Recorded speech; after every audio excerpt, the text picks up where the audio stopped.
ಮಡಿಕೇರಿಗೂ ತಡ್ತಾ ಇದೆ. ಇಸ್ರೇಲ್ ಮತ್ತು ಇರಾನ್ ನಡುವಿನ ವಾರ್ನ ಸೈಡ್ ಎಫೆಕ್ಟ್. ಮಡಿಕೇರಿ ಎಲ್ಲ ಅಂತ ಅಂದರೆ ಪ್ರವಾಸೋದ್ಯಮಕ್ಕೆ ನೆಚ್ಚಿನ ತಾಣ ಅದು. ಪ್ರವಾಸಿಗರ ಮೇಲೆ ಹೆವಿ ಡಿಪೆಂಡೆನ್ಸಿ ಇರುವಂತಹ ಜಾಗ. ಬಟ್ ಈಗ LPG ಪೂರೈಕೆ ಇಲ್ಲೂ ವ್ಯತ್ಯಾಸ ಆಗಿದೆ. ಪ್ರವಾಸಿಗರಿಗೆ ಸಮಸ್ಯೆ ಆಗುತ್ತೆ ಅನ್ನೋ ಆತಂಕ ರೆಸಾರ್ಟು, ಹೋಮ್ ಸ್ಟೇ ಮಾಲೀಕರಿಗೆ ಕಾಡ್ತಾ ಇದೆ. ಊಟ ತಿಂಡಿ ಸಮಸ್ಯೆ ಭಯದಲ್ಲೇ ಪ್ರವಾಸಕ್ಕೆ ಬರೋದಕ್ಕೂ ಜನ ಹಿಂದೇಟು ಹಾಕ್ತಾ ಇದ್ದಾರೆ. ಹೋಗಿ ಒದ್ದಾಡೋದು ಬೇಡ ಗೊತ್ತಿಲ್ಲದ ಊರಿನಲ್ಲಿ ಅಂತ ಜನನೂ ಬರ್ತಾ ಇಲ್ಲ. ಜನ ಬಂದಿಲ್ಲ ಅಂದರೆ ಇವ್ರ ಮೇಲೆ ಡಿಪೆಂಡ್ ಆಗಿ ಬೇರೆ ಯಾವುದೂ ಉದ್ಯಮ ಗೊತ್ತಿಲ್ಲದಿರುವಂತಹ ಜನರಿಗೆ ಪ್ರಾಬ್ಲಮ್ ಆಗುತ್ತೆ. ಹೋಮ್ ಸ್ಟೇ, ರೆಸಾರ್ಟು ಇವೆಲ್ಲವೂ ಕೂಡ ಬಣಗುಡ್ತಾ ಇದೆ.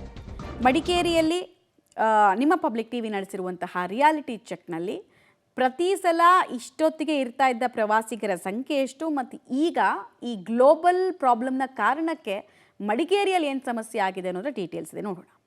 ಇರಾನ್ ಮತ್ತು ಇಸ್ರೇಲ್ ಯುದ್ಧ ಏನು ನಡೀತಿದೆ ಅದರ ಪರಿಣಾಮದಿಂದಾಗಿ ಇದೀಗ LPG ಗ್ಯಾಸ್ ಸಿಲಿಂಡರ್ ಏನಿದೆ ಅದರ ಮೇಲೆ ಪರಿಣಾಮ ಬೀರ್ತಾ ಇದೆ. ದೇಶಾದ್ಯಂತ ಒಂದಲ್ಲ ಒಂದು ರೀತಿ ಸಮಸ್ಯೆ ಕೂಡ ಈ LPG ಗ್ಯಾಸ್ ಮತ್ತು ಗೃಹ ಬಳಕೆ ಹೊರತುಪಡಿಸಿ ವಾಣಿಜ್ಯ ಸಿಲಿಂಡರ್ಗಳು ಏನು ಬಳಕೆ ಮಾಡ್ತಾರೆ ಅದಕ್ಕೆ ಎಫೆಕ್ಟ್ ತಟ್ಟಿದೆ ಅಂತಲೇ ಹೇಳ್ಬೋದು. ಅದರಲ್ಲೂ ಕೂಡ ರಾಜ್ಯದಲ್ಲಿ ಸಿಲಿಂಡರ್ ಎಮರ್ಜೆನ್ಸಿ ಅಂತ ಕೂಡ ಹೇಳಲಾಗ್ತಿದೆ. ಅದರಂತೆ ಮಂಜಿನ ನಗರಿ ಮಡಿಕೇರಿಗೂ ಇದರ ಎಫೆಕ್ಟ್ ತಟ್ಟಿದೆ ಅಂತಲೇ ಹೇಳ್ಬೋದು. ಯಾಕಂದರೆ ಈ ಒಂದು ಸಿಲಿಂಡರ್ ಎಮರ್ಜೆನ್ಸಿ ಕೇವಲ ಹೋಟೆಲ್ ಅಥವಾ ಆಸ್ಪತ್ರೆಗಳಿಗೆ ಮಾತ್ರ ತಟ್ಟಿಲ್ಲ.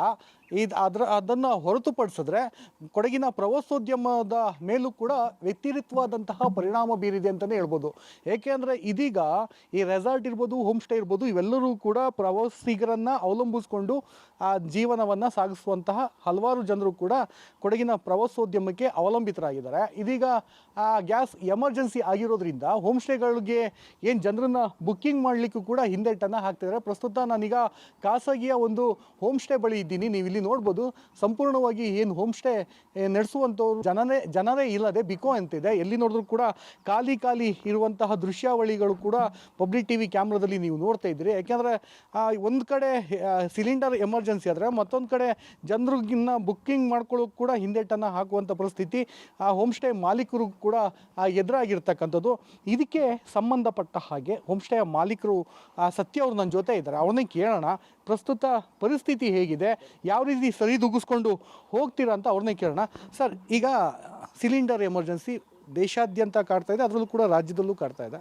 ಕೊಡಗಿನಲ್ಲೂ ಹಲವಾರು ಹೋಟೆಲ್ಗಳು ಬಂದ್ ಮಾಡುವಂಥ ಸಾಧ್ಯತೆಗಳು ಕೂಡ ಇದೆ. ತಮ್ಮ ಹೋಮ್ ಸ್ಟೇ ಮೇಲೆ ಮತ್ತು ಪ್ರವಾಸೋದ್ಯಮದ ಮೇಲೆ ಯಾವ ರೀತಿ ಪರಿಣಾಮ ಬೀರಿದೆ? ಈ ಅಮೆರಿಕ, ಇಸ್ರೇಲ್ ಮತ್ತು ಇರಾನ್ ಭಾಳ ದೂರದಲ್ಲಿರುವಂಥ ಒಂದು ದೇಶಗಳು. ಅಲ್ಲಿ ವಾರ ಆಗಬೇಕಾದ್ರೆ ನಾವು ಮಾಧ್ಯಮದಲ್ಲಿ ನೋಡ್ತಾ ಇದ್ವು, ಬಟ್ ನಮಗೆ ಅದರ ಅನುಭವ ಆಗಿರಲಿಲ್ಲ. ಇವಾಗ ಬರ್ತಾ ಏನಾಗಿದೆ, ಅಲ್ಲಿ ಆಗುವಂಥ ಯುದ್ಧದ ಪರಿಣಾಮವಾಗಿ ನಮ್ಮ ಕೊಡಗಿನಲ್ಲಿ ಇಷ್ಟು ಸಾವಿರಾರು ಕಿಲೋಮೀಟರ್ ದೂರದಲ್ಲಿರುವಂಥ ಕೊಡಗಿನಲ್ಲಿ ಕೂಡ ಇಂಡೈರೆಕ್ಟಾಗಿ ನಮಗೆ ಬೇರೆ ರೀತಿಯಾಗಿ ತುಂಬ ಪ್ರವಾಸೋದ್ಯಮಕ್ಕೆ ಇರ್ಬೋದು, ಜನಜೀವನಕ್ಕೂ ಅಸ್ತವ್ಯಸ್ತ ಆಗುವಂಥ ಪರಿಸ್ಥಿತಿ ಎದುರಾಗ್ತಿದೆ ಅಂತೇಳಿ ಹೇಳಕ್ಕೆ ಇಷ್ಟಪಡ್ತೀನಿ.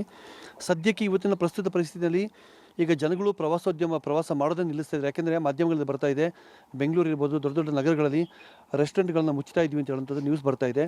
ಈಗ ಇದೇ ರೀತಿ ಯುದ್ಧ ಮುಂದುವರೆದರೆ, ಈಗ ಗ್ಯಾಸ್ ಸಿಲಿಂಡರ್ಗೆ ಅಭಾವ ಉಂಟಾದರೆ ನಮಗೆ ಫುಡ್ಡು ಅಥವಾ ಏನು ನಮಗೆ ಆಹಾರವನ್ನು ಕೊಡಲಿಕ್ಕೆ ಸಾಧ್ಯ ಇಲ್ಲ. ಅಂಥ ಪರಿಸ್ಥಿತಿ